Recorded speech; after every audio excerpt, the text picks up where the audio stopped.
యెహోవా మీకు తోడైయుండును గాక. దేవుని నామానికి మహిమ కలుగును గాక. మరి చాలా దినాల నుంచి కొన్ని అనివార్య కారణాలను బట్టి, బలహీనతను బట్టి, పరిచర్యగా ప్రాంతాలకు వెళ్ళటం బట్టి చాలా దినాల నుంచి నేను ఈ వాక్యం రికార్డ్ చేయలేకపోతున్నాను, క్షమించండి. ఈ దినాన్ని ఈ యొక్క వాక్యాన్ని రికార్డ్ చేయడానికి దేవుడు కృప చూపించినందుకు దేవునికి వందనాలు. ఈ వాక్యం అనేక మందికి దీవెనకరంగా ఉండాలని నా యొక్క ఆశ. మనం ఈరోజు సబ్జెక్టు మనం దేని మీద మాట్లాడినామంటే నిలకడగల భక్తి. మన భక్తి నిలకడగా ఉండాలి. ఈ దినాన్ని నిలకడగా ఉన్న కొంతమంది భక్తుల్ని మనం జ్ఞాపకం తెచ్చుకొని ఈ భక్తిని గురించిన సంగతులు ఆలోచన చేద్దాం. మొదటి మాట రూతు గ్రంథంలోకి వస్తాం. రూతు గ్రంథము 2వ అధ్యాయము 8వ వచనాన్ని చదువుతున్నాను, విందాం. అప్పుడు బోయాజు రూతుతో, నా కుమారి, నా మాట వినుము. వేరొక పొలములో ఏరుకుంటకు పోవద్దు, దీన్ని విడిచిపోవద్దు. ఇచ్చట వనికెత్తుల యొద్ద నిలకడగా ఉండుము. నేను ప్రసంగానికి ముందు ఒక మాట చెప్తాను కదా మన సంఘానికి. ఏ మాటది? ఈ వాక్యంలోనే ఉంటుంది. 2వ అధ్యాయం 4వ వచనం. బోయాజు బెత్లెహేము నుండి వచ్చి, యెహోవా మీకు తోడైయుండును గాకని చేను కోయి వారితో చెప్పగా, వారు యెహోవా నిన్ను ఆశీర్వదించును గాక అనేది. ఈ మాట మనం ఉపయోగించుకుంటాం. యెహోవా మీకు తోడైయుండును గాక అని బోయాజు అంటే, యెహోవా మీకు తోడైయుండును గాక, దేవుడు మిమ్మల్ని ఆశీర్వదించును గాక అని అంటే చేనులో పని చేసే తన పని వారు చెప్పేవారు. పొలము దేనికి సాదృశ్యము? సంఘానికి సాదృశ్యం కదా, సంఘానికి సాదృశ్యం. కనుక సంఘము దీవించబడాలి, సంఘ నాయకులు దీవించబడాలి. కనుక అది దీవెన వచనముగా మనము చెప్పుకుంటూ ఉంటాం. ఈ దినాన్ని రూతు గ్రంథంలో రూతును గురించిన ఒక మాట. మొదట రూతు తన భక్తిలో నిలకడగా ఉండడానికి, లేదా తన విశ్వాసంలో నిలకడగా ఉండడానికి దేవుడు తన ఎడల చేసిన గొప్ప కార్యాన్ని బట్టి ఈ దినాన్ని మనము మొదటి మాటగా ఆలోచన చేద్దాం. బోయాజు పొలంలో పరిగి ఏరుకోవడానికి వచ్చింది రూతు. బోయాజు అమ్మాయిని చూచి, ఎవరు ఈ అమ్మాయి అని అంటే, ఈమె నయోమి యొక్క కోడలు, మోయాబురాలు. తన భర్త చనిపోయిన తర్వాత తనంతా కూడా మన దేశానికి వచ్చింది, మన ప్రాంతానికి వచ్చింది. కనుక పొలంలో ఆ పనులు ఏరుకోవడానికి నన్ను అడిగింది. ఆ పొలము కట్టే పెద్ద ఆయన ఉంటారు కదా, ఆయన ఎవరో ఈమె అని అడిగితే ఆయన చెప్తున్నాడు అనమాట. ఈమె గురించి చెప్తూ ఆమె నన్ను అడిగింది, అడగకుండా చేరులోకి రాను. అయ్యా, నేను పలగ ఏరుకోవడానికి వచ్చాను. పలగంటే ఏంటో తెలుసా? టౌన్లో ఉన్న వాళ్ళకి తెలియదు, ఇప్పుడు పిల్లలకి అసలు తెలియదు పలగంటే ఏంటో. రాలిపోయేదాన్ని పరగంటారు. అంటే ఇలా ఒక పేరుకుంటూ ఉన్నప్పుడు కొన్ని పళ్ళు రాలిపోతాయి. అలాగే ధాన్యము పనల్ని ఎత్తుతూ ఉన్నప్పుడు కొన్ని జారిపోతాయి. వాటిని ఏమంటారంటే పరిగ అంటారు. అవి ఎవరు ఏరుకుంటారు అని అంటే పేదవాళ్ళు ఆ రాలిపోయి ఏరుకుంటారు. బైబిల్లో రాసి ఉంది, ఎందుకంటే మీ పరగలు మీరు ఏరుకోవద్దు, అది పేదవాళ్ళ కొరకు విడిచిపెట్టండి అని. కనుక ఈమె ఆ పరగ ఏరుకోవడానికి వెళ్ళింది. బోయాజు ఆమెను గురించి విన్నాడు. మన గురించి మనం ఎవరి దగ్గరికైనా వెళ్ళినప్పుడు ముందు మన గురించి వింటారు. అసలు మన చరిత్ర, చాలామంది దేవుళ్ళు అనబడిన వారి లోకంలో ఉన్నారు. వారందరూ చరిత్ర పెద్దగా చెప్పబడదు. మీరు జాగ్రత్తగా గమనించండి. చాలా ముక్కోటి దేవతలనే మన హిందూ దేశంలో చెప్పుకుంటూ ఉంటారు. వారి యొక్క జన్మ చరిత్ర కానీ, వారి యొక్క అడ్రస్ కానీ సరిగ్గా ఉండదు. కానీ యేసుక్రీస్తు ప్రభు పుట్టుకను గురించి, ఆయన పుట్టక ముందుల గురించి, ఆయన చరిత్ర బైబిల్లో చాలా లేఖనాల్లో వ్రాయబడినది. లేఖనాల ప్రకారంగా ఆయన జన్మించిన చరిత్ర మనకి బైబిల్లో క్రీస్తుని గురించి మనం వింటూ ఉంటాం.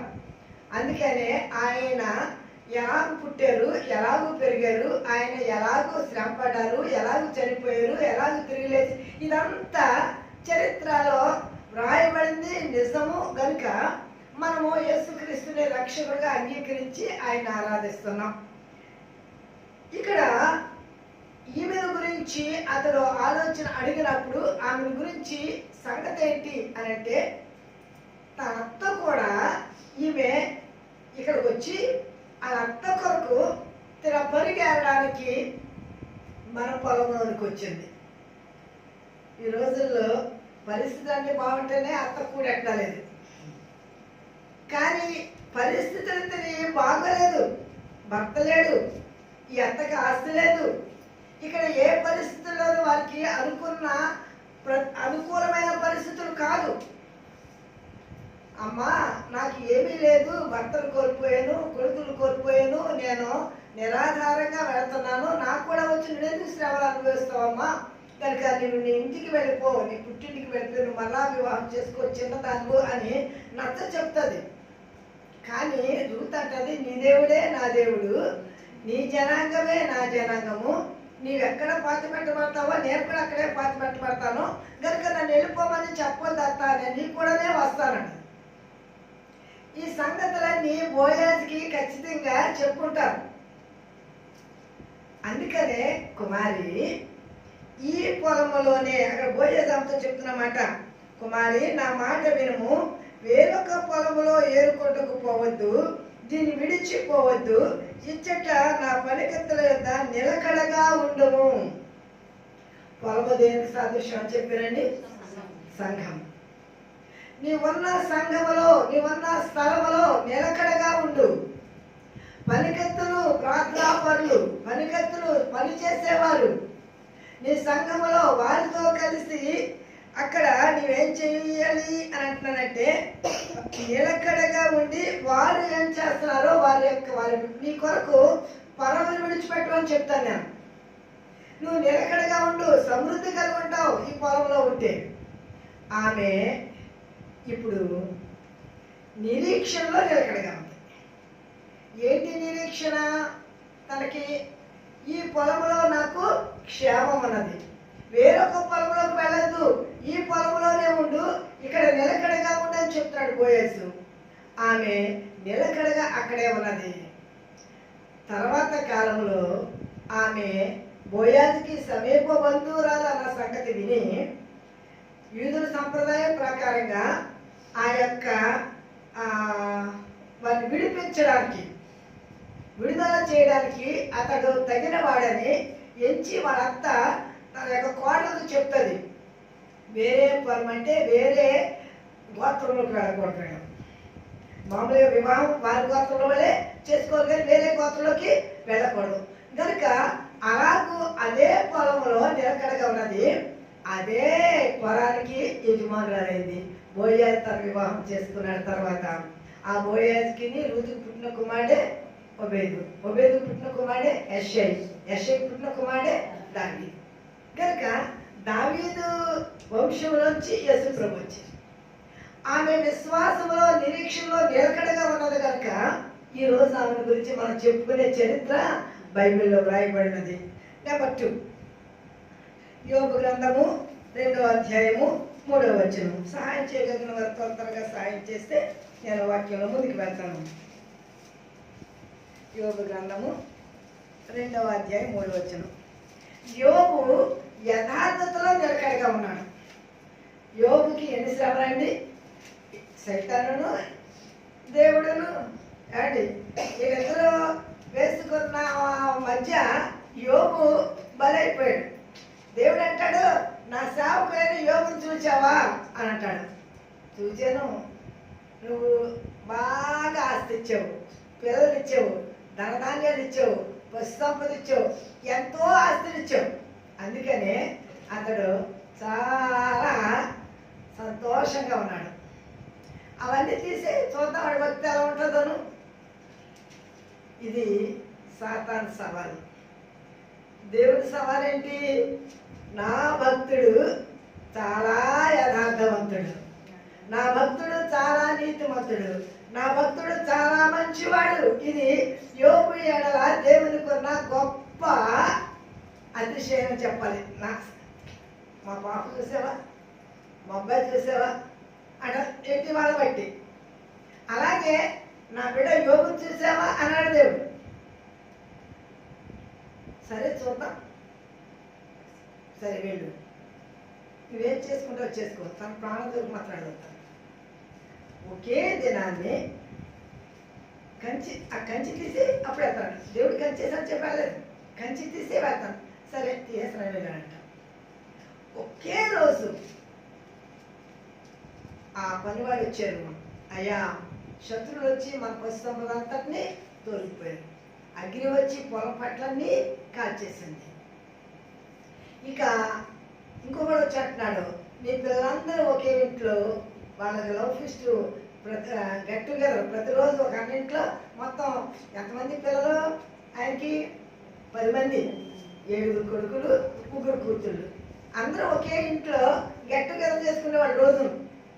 అలాంటి సంతోషకరంగా ఉండే కుటుంబంలోనికి సుడిగాలి వచ్చి ఆ ఇల్లు పడిపోయే వారి మీద అందరూ చనిపోయారు. ఇప్పుడు చదువు యోబు గ్రంథము 2వ అధ్యాయము 3వ వచనం. నీవు నా సేవకుడు అని యోబు సంగతి ఆలోచించితివా? అతడు యథార్థవంతులను న్యాయవంతులైన దేవుని యందు భయభక్తులు కలిగి చెడుతనము విసర్జించిన వాడు. ఎన్ని మాటలండి? యథార్థవంతుడు, న్యాయవంతుడు, నీతివంతుడు, చెడుతనముని అసహించుకున్నవాడు. చూసావా, నువ్వు ఇన్ని చేశావు, అయినా నా సేవకుడు ఎక్కడైనా సరే యథార్థత కోల్పోయాడా? ఎక్కడైనా నీతిని విడిచిపెట్టాడా? ఎక్కడన్నా తన విశ్వాసంలో కదిలిపోయాడా? ఎక్కడ కదలేదు. ఎందుకంటే అతడు నీతిమంతుడు, యథార్థవంతుడు. అందుకని ఎలాంటి శ్రమలు వచ్చినా సరే స్థిరంగా ఉన్నాడు. ఏమండి, మనకి ఏదైనా చిన్న శ్రమ వస్తే మన భక్తి పరీక్షకి చచ్చాడో బ్రతికాడో చూడాలకంట ఒక రాయి ఎత్తి చూస్తానంట. అండి, బతినాడైతే ఎవడరా నా మీద రాయి వేసిందంటాడు, చచ్చాడు కథలో కలుగుతాం. మీరు లోకములకు చనిపోయిన వారు వేరే ఉండాలి అన్నాడు వేసుకున్నాం.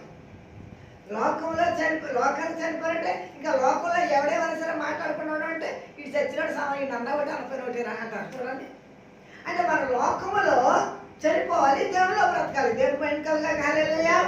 దేవుని కొరకు బ్రతికేవారు ఎలాంటి శ్రమ వచ్చినా, ఎలాంటి సమస్య వచ్చినా, ఎలాంటి నింద వచ్చినా, ఎలాంటి బాధ వచ్చినా, ఎలాంటి శోధన వచ్చినా స్థిరంగా ఉండగలుగుతారు. మన జీవితంలో మనం స్థిరంగా ఉండాలంటే మనలో దేవుడు ఉండాలండి, మనలో దేవుని యొక్క వాక్యం ఉండాలి, మనలో స్థిరమైన భక్తి ఉండాలి. యోబు యొక్క భక్తిని ఎలాంటి శ్రమైనా సరే కదిలించలేదు. భార్య అంటది, ఇంకా దేవుడు అంటావు ఎందుకయ్యా? ఆ దేవుడు దూషించి చావక. యెహోవా వలన మేలు అనుభవించిన మనము కీడు అనుభవిపోతాగమా? మురుకురాలు మాట్లాడినట్టు మాట్లాడద్దు. ఎంత గొప్ప భక్తుడండి. అందుకని నా భక్తుడిని చూసావా? మనల్ని బట్టి ప్రభు కూడా అనాలండి. నా సేవకులను చూసావా? నా బిడ్డను చూసావా? మనల్ని బట్టి అంటే దేవుడు సాతాను ముందు నా పిల్లలు ఎలాంటి శోధన వచ్చినా, ఎలాంటి శ్రమలు వచ్చినా వాళ్ళు జంకలేదు, బెదరలేదు, స్థిరంగా ఉన్నారు నా కొరకు అని చెప్పే సాక్ష్యం కలిగిన వారంగా ఉండాలి. నెంబర్ 3, ఆదికాండము 39వ అధ్యాయము 12వ వచనం. యోసేపు చాలా నీతిమంతుడు. పరిస్థితులన్నీ బాగున్నప్పుడు మన నీతిని బాగానే కాపాడుకోవచ్చు, కానీ శోధన వచ్చినప్పుడు నీతిని కాపాడుకోవడం అనేది చాలా కష్టమైన సంగతి. ఎవరొస్తున్న పిల్లలు ఉన్నారనుకోండి, వాళ్ళ ముందు అందమైన అమ్మాయిని చూస్తే వాళ్ళు టెంప్ట్ అయిపోతూ ఉంటారు. ఒక మంచి రుచికరమైన ఆహారం చూస్తే వాళ్ళు తినకుండా ఉండలేరు. ద్రాక్ష రసం చూస్తే త్రాగకుండా ఉండలేరు. ఎందుకనంటే వాళ్ళ బలహీనత. తాగడం మానేస్తానంటాడు, కానీ బంధువులు ఎవరో పాత నుంచి తీసుకొచ్చేవరా మంచి మందు అనడంతోనే ఈ మానేసిన సంగతి మర్చిపోతాడు. ఈ ఒక్కసారి మంచి ఫుడ్ ఎదురుకుండా ఉందనుకోండి, ఉపాసం అంటే రేపు చూద్దాంలే, ఈ పూటకి తినేస్తాం. ఎందుకంటే ఫుడ్ మనిషిని ఆకర్షిస్తుంది. మనిషిని శోధనలోకి పంపించేవి 3 ఉన్నాయి, ముఖ్యంగా పురుషుని. 1 డబ్బు, 2 స్త్రీ, 3 పదవి. ఈ 3 ఖచ్చితంగా శోధకుడు మానవుడిని పాపంలో పడవేస్తాడట. యోసేపుకు వచ్చిన శోధన తన ఇంటి యజమానురాలే అతన్ని శోధిస్తుంది. కానీ యోసేపు అంటాడు, మనుషులు ఎవరు చూడకపోవచ్చు, కానీ ఎవరు చూస్తున్నారు? దేవుడు చూస్తాడు. ఆయనకి విరోధంగా ఈ పాపం నేను ఎలా చేస్తాను? నేను చేయను. చదువుదాం ఇతర వాక్యం, ఆదికాండము 39:12. అప్పుడు ఆమె అతని వస్త్రము పట్టుకొని తనతో క్షీణింపమని చెప్పగా అతడు తన వస్త్రమును ఆమె చేతిలో విడిచిపెట్టి తప్పించుకుని బయటికి పారిపోయి. అతను ఏమి తనేమని అడగ, కానీ ఆమె శోధిస్తుంది. నేనేం చేయాలనుకుని చేయలేదు, అవతల శోధించారు కనుక చేశారని చెప్పేవాడు చాలా మంది నాకు అవకాశం ఉంటే ఉపయోగించుకోవడానికి. కానీ పాపముకు దూరంగా వెళ్ళిపోవాలనుకున్న వాళ్ళకి ఎలాంటి శోధన వచ్చినా సరే ఆ శోధనకి ఏమాత్రము వారు పడిపోరు. ఆమె చెంగు పెట్టుకున్నది, తన వస్త్రాన్ని తన చేతిలో పెట్టుకుంది. ఆ వస్త్రాన్ని విడిచిపెట్టేసి బయటకు వచ్చేసాడు తప్ప పాపం చేయడానికి ఇష్టపడలేదు. చేయని నేరం మీదేసుకుని జైలుకి వెళ్ళాడు. తను తప్పు చేయరా, ఆమె దాన్ని వేరే విధంగా మళ్ళించింది. నేను కేకలేస్తే వస్త్రాన్ని నా చేతులు విడిచిపెట్టేసి పారిపడుచుడంటే ఆడనమాట ఎక్కుతుంది కదా. నిజమే అని అనుకున్నారు, తీసుకెళ్ళి జైల్లో పారేస్తారు. అయినా తన నీతి కొరకు శ్రమ అనుభవించడానికైనా ఇష్టపడ్డాడు, కానీ పాపం చేయడానికి ఇష్టపడ్డాడు. యోసేపు నీతిలో నిలకడగా ఉన్నాడు. ఎలాంటి శోధన వచ్చినా సరే నీతిలో నిలకడగా ఉన్నాడు. మన జీవితంలో మనకు కూడా లంచాలు తీసుకునే వాళ్ళకి లంచాల శోధన ఉంటుంది. ఈ లోకంలో ఏవో శోధనలు, ప్రతి మానవుడికి ఏదో ఒక శోధన ఉంటుంది. కానీ నీతిమంతుడు ఎలాంటి శోధన వచ్చినా సరే పడిపోకుండా ఉంటాడు కనుక అతడు నీతిలో స్థిరంగా ఉంటాడు. యోసేపు నీతిలో తన భక్తిని స్థిరపరుచుకున్నాడు. మన జీవితంలో మన నీతి ఏ పరిస్థితుల్లో మనము పాడు చేసుకోకూడదు. మనం పట్టు చీర కట్టుకోకల్లా, పాత చీర కట్టుకున్నా మన గురించిన సాక్ష్యం గొప్పగా ఉంటుంది. ఆమె చాలా నీతివంతురాలండి. కష్టపడి నడుము కట్టుకుని భర్త చనిపోతే పిల్లలను పెంచుకున్నారు, కానీ తను ఎక్కడ తప్పడగలేదండి అని చెప్తారు. ఆమె నీతి కలిగి ఉంటే, నిబ్బరం కలిగి నీతి అనేది మనం నడుము కట్టుకోవాలంటండి. నీతి అనేది చాలా గొప్పదండి. నీతి గల వారికి ఏమంటారు తెలుసండి? విలువ ఉంటుంది. ఒక నీతి లేని వాడిని పట్టు చేయడం మీద అనుకోండి, దాన్ని బతికాలి. పట్టు చీర కట్టు, పైన కిందకి వస్త్రాలు అంటే వస్తువులు వేసుకో, కానీ నీకు నీతి లేకపోతే నీకేమాత్రం ఘనత, గౌరవము, విలువడు. నీ ముఖం మీద అమ్మగారు అంటారు, నీ వెనక వెళ్తాను అది అంటారు. ఒక పేద ఉండొచ్చు, కానీ ఆమె చాలా నీతి కలదండి. అతడు చాలా నీతి కలడండి. ఎలాంటి పరిస్థితుల్లో కూడా ఎవరి దగ్గర నుంచి ఏమి అతడు తీసుకోలేదండి అని చెప్తాను. నీతి అనేది చాలా విలువైంది. యోసేపు శ్రమ కలిగిన తన నీతిని, శోధన వచ్చిన తన నీతిని విడిచిపెట్టలేదు. నెంబర్ 4, ఎస్తేరు గ్రంథము 4:16. ఎస్తేరు ప్రార్థనలో నిలకడగా ఉంది. నేను మీకు నిలకడ అనే మాట మీద చెప్తున్నా ఈరోజు కదండి. మనము నిలకడగా ఉండాలి.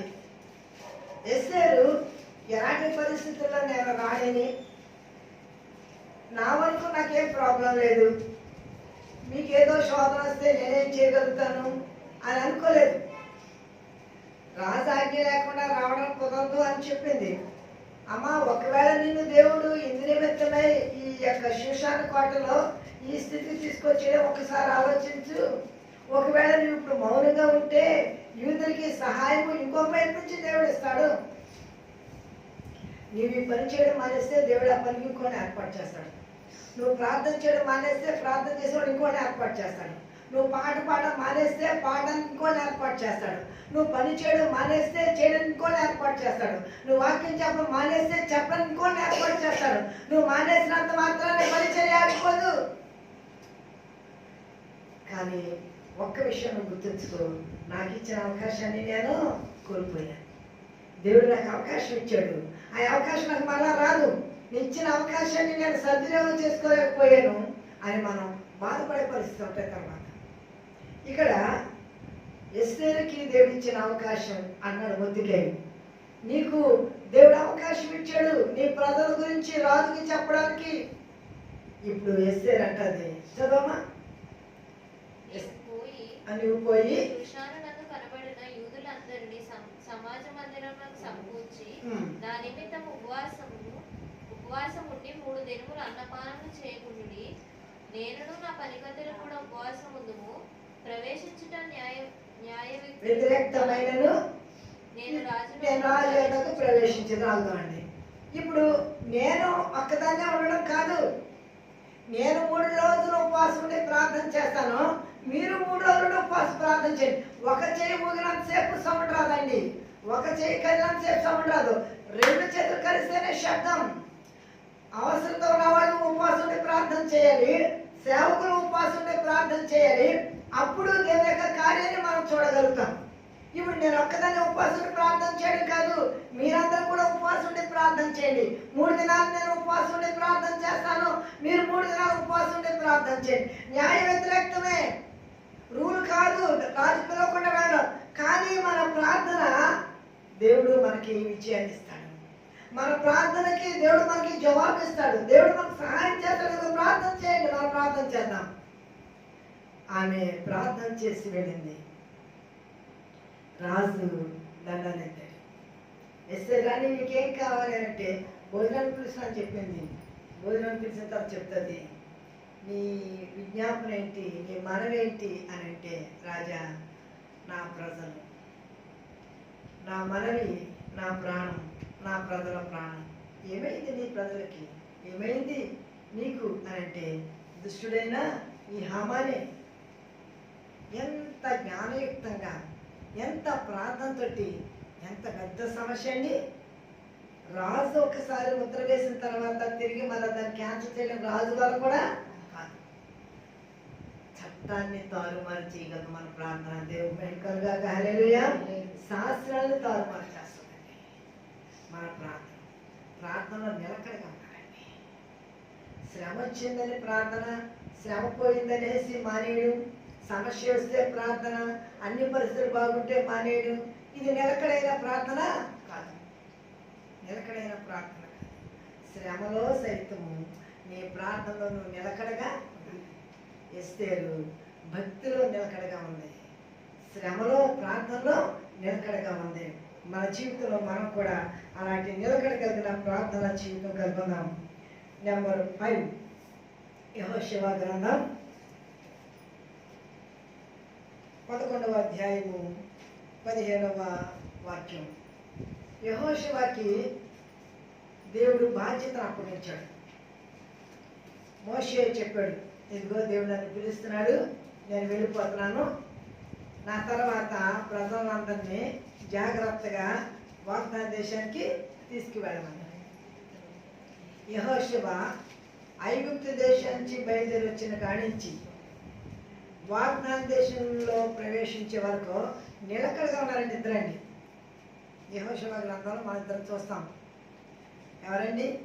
యెహోషువ, కాలేబు. వీళ్ళిద్దరు విశ్వాసంలో నిలకడగా ఉన్నారు కనుక వీళ్ళిద్దరు వాగ్దాన దేశంలో స్వతంత్రించుకున్నారు. చూద్దామా? యెహోషువ గ్రంథం 11వ అధ్యాయం 15వ వాక్యం. యెహోవా తన సేవకుడైన మోషేకు ఆజ్ఞాపించినట్లు మోషే యెహోషువకు ఆజ్ఞాపించాడు. యెహోషువ అలాగే చేశాడు. యెహోవా మోషేకు ఆజ్ఞాపించిన వాటన్నిటిలో ఒకటియు అతడు చేయక విడవలేదు. ఇది యెహోషువ ఆజ్ఞాపించిన వాటిలో ఒకటియు విడవక మానలేదు. అంటే ప్రతిదీ చేశాడు. అంటే బాధ్యతలో నిలకడగా, బాధ్యతలో ఏ బాధ్యత అప్పగించాడో మోషే వెళ్ళిపోతూ ఆ బాధ్యతని తన కన్ను మూసే వరకు తన బాధ్యతని నిలకడగా ఉంచాడు. నేను మన మందిరం ముందు అంటించాను ఒక క్యాలెండర్లో కాగితం కట్ చేసి ఒక పెద్ద జనసమూహం ఉంటారు, ఒక పెద్ద ప్రసంగం చేస్తాడు. లాస్ట్లో వాళ్ళు చెప్తాడు చూడండి, నేను ఐగుప్తు దేశం నుంచి ప్రారంభించినప్పుడు ఏ విశ్వాసంతో వచ్చానో, నాకు ఏ బాధ్యతని దేవుడు అప్పగించాడో ఆ బాధ్యతని నేను ఎంతవరకు నిర్వర్తించాను. మీరు పడుతున్నారు, లేస్తున్నారు అంటే ఆ దేవుడిని పూజిస్తున్నారు. దేవుడు మన దెబ్బ కొడితే మళ్ళీ వస్తున్నారు. మీరు ఎవరిని పూజిస్తారు పూజించుకోండి. నేను నా ఇంటి వారిను యెహోవాను మాత్రమే సేవించేదాను. నేను దేవుడిలో నిలకడగా ఉన్నాను. నేను నా ఇంటి వారిను, నాకు దేవుడు ఏ బాధ్యత అప్పగించాడో ఆ బాధ్యతలో నేను నిలకడగా ఉన్నాను. మన జీవితంలో దేవుడు మాకు ఏదైనా బాధ్యతను అప్పగిస్తే ఆ బాధ్యతలో మనం ఎలా ఉన్నామండి? నిలకడగా ఉన్నాం. యెహోషువ తనకు అప్పగించిన బాధ్యతలో నిలకడగా ఉన్నాడు. మొదటి సమూయేలు గ్రంథము 12వ అధ్యాయము 3వ వాక్యం చూద్దాం. మొదటి సమూయేలు గ్రంథము 12వ అధ్యాయము 3వ వాక్యం. సమూయేలు చదవమ్మా. ఇదిగో నేనున్నాను, నేను ఎవని ఎద్దునైనా తీసుకొంటినా, ఎవని గద్దబామునైనా పట్టుకొంటినా, ఎవనికైనా అన్యాయం చేసి తినా, ఎవరినైనా బాధ పెట్టి తినా, న్యాయము నాకు అగ్గపడకుండా ఎవని ఎద్దునైనా లచ్చము పుచ్చుకొంటినా. ఇదండి ఎవరి మాట చెప్పేది తెలుసండి? సమూయేలు. సమూయేలుతో అంటున్నారు, నీలాంటి యథార్థవంతులు కాదు నీ పిల్లలు కనుక మాకు రాజు కావాలంటారు. అప్పుడు అంటాడు, నేను మీ దగ్గర ఎవరి దగ్గర ఒక గాడిదను కానీ, ఒక ఎద్దుని కానీ, ఒక గొర్రెని కానీ, ఒక వస్త్రాన్ని కానీ, కొంత డబ్బు ఎవరిని నేను ఆశించానా? నేను ఎవరిని ఆశించరా. నా దేవుని కొరకు నేను నమ్మకముగా దేవుని కొరకు నేను జీవించాను. ఎందుకు మీరు దేవుని యొక్క ప్రేమను విడిచిపెట్టి దేవుడు మీకు రాజుగా ఉంటాడంటే వద్దని రాజు కావాలనుకుంటున్నారు అని అంటే, నువ్వు నీతిమంతుడివే. నువ్వు మా యొద్ద నుంచి ఎవరి దగ్గర నుంచి ఏమీ ఆశించలేదు. కానీ నీ పిల్లలు నీ ఎంత నీతిమంతులు కాదు. లోకములో అందరికీ ఉన్నట్లు మాకు కూడా రాజు కావాలి, మాకు కూడా రాజు కావాలి. ఇప్పుడు సమూయేలు తల్లి ఉగ్గుపాతో నేర్పుతుందటండి. ఎలీ కుమారులు ఒప్ని ఫినెహాసులు ఏం చేశారండి? దేవునికి ఆయాసకరంగా జీవించారు. ఆయాసగా జీవించిన కారణాన్ని బట్టి దేవుడు వాళ్ళని తీసేశాడు. ఆ కాలంలోనే సమూయేలుని షిలోహులో దేవాలయం తీసుకెళ్ళి అన్న విడిచిపెట్టి వచ్చింది. బాలుడిగా ఉండగానే దేవుడు సమూయేలుతో మాట్లాడిన చరిత్ర మనకు తెలుసు. అప్పటి నుండి సమూయేలు చనిపోయే వరకు తన తల్లి ఉగ్గు పాలతో నేర్పించిన నీతి, న్యాయము, యథార్థత, మంచి విడిచిపెట్టాడు. ఎవరి నుంచి ఏమీ ఆశించకుండా దేవుని కొరకు యథార్థమైన సేవ చేశాడు. బాలుడిగా ఉన్నప్పుడు వెళ్ళిన భక్తి ఎలా ఉన్నదో ముసలివాడే ప్రాణం పోయే వరకు కూడా అదే భక్తి సాక్ష్యం కనుక దేవుని మెడకలుగా హల్లెలూయా నిలకడగా ఉన్నాడు ఆ భక్తి. మన జీవితంలో మనము దేవుడు ఏది మనకు అప్పగించాడో దానిలో మనము నిలకడగా ఉండాలి. ఇక్కడ సమూయేలు న్యాయంలో నిలకడగా ఉన్నాడు. నెంబర్ 5 అయిపోయింది కదా. నెంబర్ 7 ఏం చెప్పాను నేను? 6 చెప్పాను కదా. 6వది సమూయేలు గురించి చెప్పాను. 7 మొదటి సమూయేలు గ్రంథం 30వ అధ్యాయము 6-7 వచనాలు. దావీదు భక్తిలో నిలకడగా ఉన్న సంగతితో అనేక వాక్యాన్ని మనం ముగించుకుందాం. మొదటి సమూయేలు గ్రంథం 30వ అధ్యాయము 6-7 వచనాలు. దావీదు మిక్కిలి దుఃఖపడెను. ఇక్కడ సిక్లగ్ అనుభవంలో దావీదుని చంపడానికి అందరూ రాళ్ళెత్తేశారు. దావీదు ఎందుకనంటే దావీదు భార్య పిల్లలు తీసుకెళ్ళిపోయారు. ఇక్కడ ఉన్న వాళ్ళందరూ భార్య పిల్లలు కూడా తీసుకువెళ్ళిపోయారు. వాళ్ళ దేవాలయాన్ని తగలబెట్టేశారు. అసలు నీ గురించే మాకు ఇదంతా అనేసి దావీదుని చంపడానికి అందరూ రాళ్ళెచ్చారు. అసలు వీళ్ళందరూ అసలు దావీదుకి వీళ్ళందరూ భారం. అప్పుడు రాజు చంపుతాడు అనుకున్న వాళ్ళు వీళ్ళందరూ వచ్చారు. వీళ్ళందరికీ నాయకుడు అయ్యాడు. ముందు దావీదు ఎవరికి రాజు అంటే వీళ్ళందరికీ రాజు.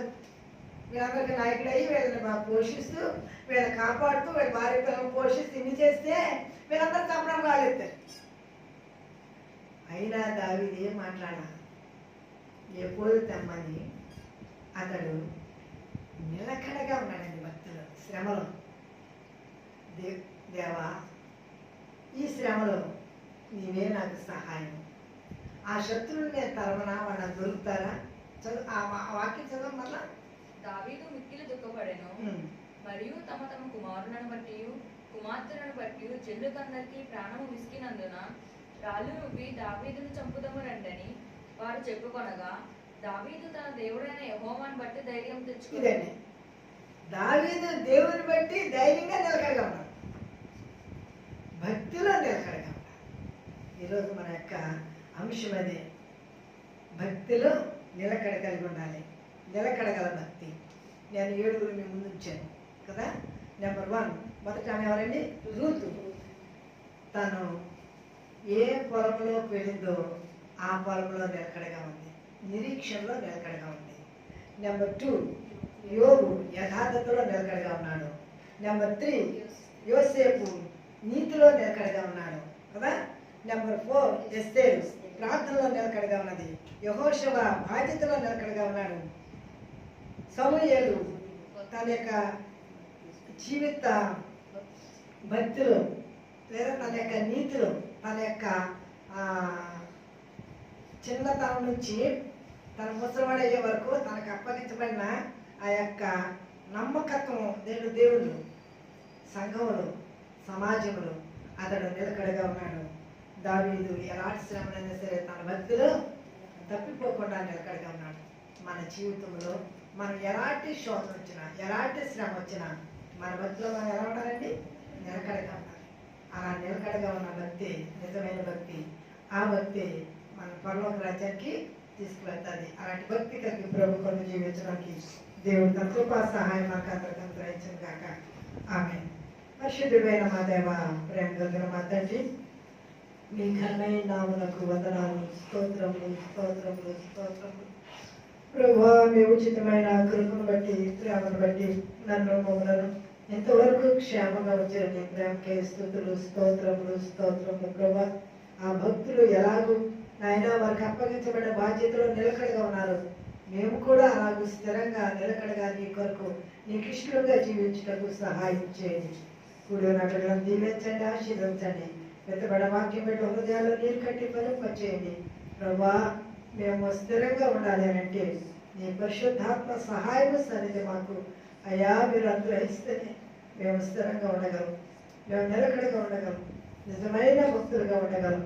ప్రభువా, అలాంటి నీతియుక్తమైన భక్తి మేము అంతవరకు కలుగుటకు సహాయం చేయమని ఘనత, మహిమ, ప్రభావములు మీకే ఆరోపిస్తూ యేసయ్య పరిశుద్ధ నామములో మిక్కిలి వినయంతో బ్రతిలాడి వేడుకొంచున్నాను తండ్రి. ఆమేన్.